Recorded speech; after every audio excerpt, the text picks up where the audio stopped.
We're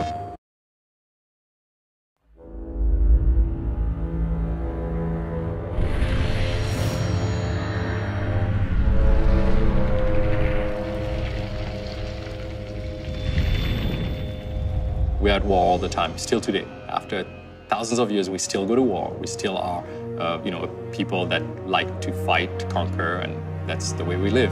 One thing that we thought at the very beginning was, what if war wasn't against one society against another, one religion against another, one people against another people? What if you segmented the race that we are and formed something that is partly us, but not really like us?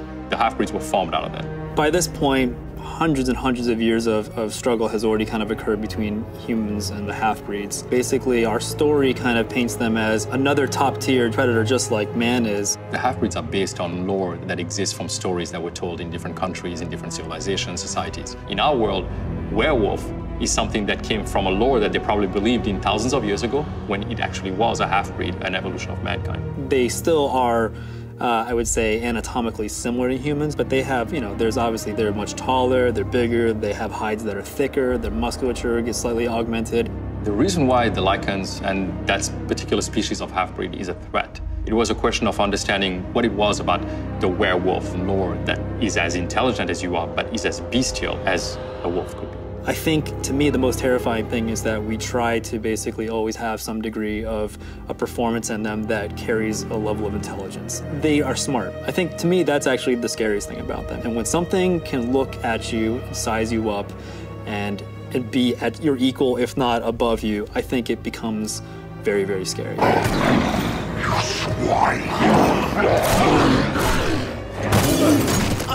We really tried to capture the right balance of both human lupine anatomy and that level of imperfection that makes it not feel like this kind of action-y comic book creature, and much more like this is a creature that could have existed that we just haven't seen yet. The anatomy has to be right. If it doesn't look like it's built for the purpose that it needs to serve, it's gonna look kind of artificial. You don't want something to look like a man in a suit. You don't want something to just have weird kind of bones jutting out of it just because that looks cool or scary.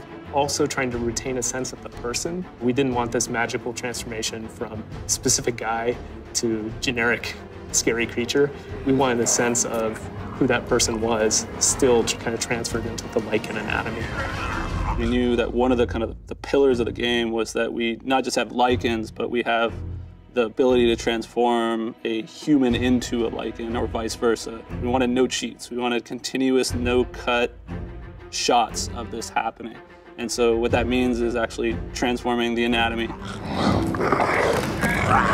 The blood from the heart through the veins and arteries. You kind of see this chest expansion as if maybe the lungs, the rib cage, and then all the rest of it as it's being carried through the blood kind of moves outwards to the extremities. The hips, the pelvis. The big toes of the humans actually morphs and migrates back to the dew claw. Everything is very, very different from how the thing is structured. Finding 3D topology that allowed us to achieve that was quite a process. And then the hair growth was another challenge. As they're transforming, a mostly bald human is now transforming into a very hairy dog, cat-like creature.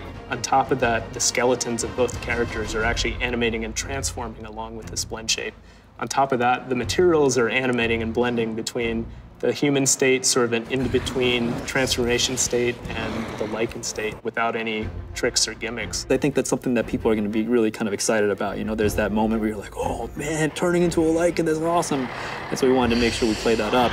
But once you feel like that thing makes sense and that it could really stand in front of you, I think there's this whole other layer of kind of emotion that sets in where you're like, wow, that's not just this thing that I take for granted as being a monster or something just, ooh, scary. It's like, that maybe could be something that, we just haven't found in the world. If they're in hiding, we don't know where they are. It's always a struggle because everybody was like, should we push it a little more? It's like, no, guys, let's make it believable. Let's keep it in the realm of what people are gonna say. You know what? I don't believe in them, but if I did, that's what I would have believed.